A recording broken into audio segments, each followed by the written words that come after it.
આજે આપણે શીખીશું કે જે બ્લાઉઝમાં રિમૂવેબલ પેડ મૂકે એ કેવી રીતે બનાવાય, એને એકદમ ઇઝી અને ડિટેલમાં માહિતી આપીશ.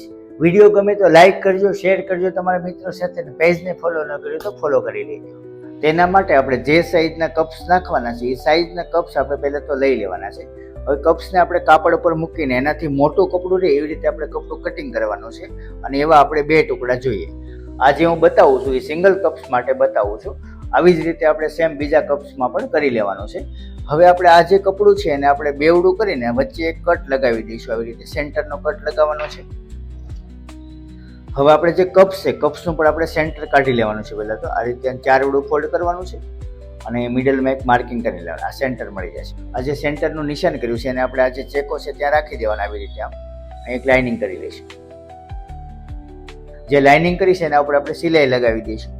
હવે જ્યાં આપણે લાઇનિંગ કરી હતી ત્યાં મેં સિલાઈ લગાવી દીધી છે, અને હવે જે એક્સ્ટ્રા કપડું છે ઉપરનું એને આપણે કટિંગ કરી લેવાનું છે. હવે આ ભાગને આપણે આવી રીતે પલટાવી લઈશું અને કપ્સની ઉપર આ કાપડને મૂકવાનું છે આવી રીતે, અને જે કંઈ ફરતી કોઈ એક્સ્ટ્રા કપડું છે ત્યાં આપણે માર્કિંગ કરી લઈશું.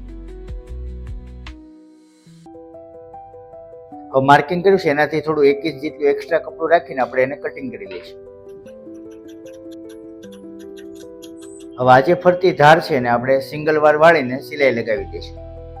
આની જે ફરતી ધાર હતી એને આપણે એકવાર વાળીને સિલાઈ લગાવી દીધી છે, કાચું ફોલ્ડ કરી દીધું છે. હવે આને આપણે જે બ્લાઉઝમાં મૂકવું છે એ બ્લાઉઝમાં આ સિલાઈ ટુ સિલાઈ આની સાથે મેચ થઈ જાય એવી રીતે મૂકી દેવાનું છે, અને આની ફરતી સાઈડ હાથ સિલાઈ કરીને એને પેક કરી દેવાનું છે. એટલી જગ્યા ખાલી છોડવાની છે અને અહીં ફરતી હાથ સિલાઈ કરી લેવાની છે. હવે આમાં જે બધી બાજુ અહીંયા હાથ સિલાઈ કરી લીધી છે ને એટલો ગેપ આપણે ખુલ્લો રાખેલો છે. આ જે ગેપ છે એમાંથી આપણે કપ્સને આપણે આસાનીથી આવી રીતે કાઢી શકીએ છીએ.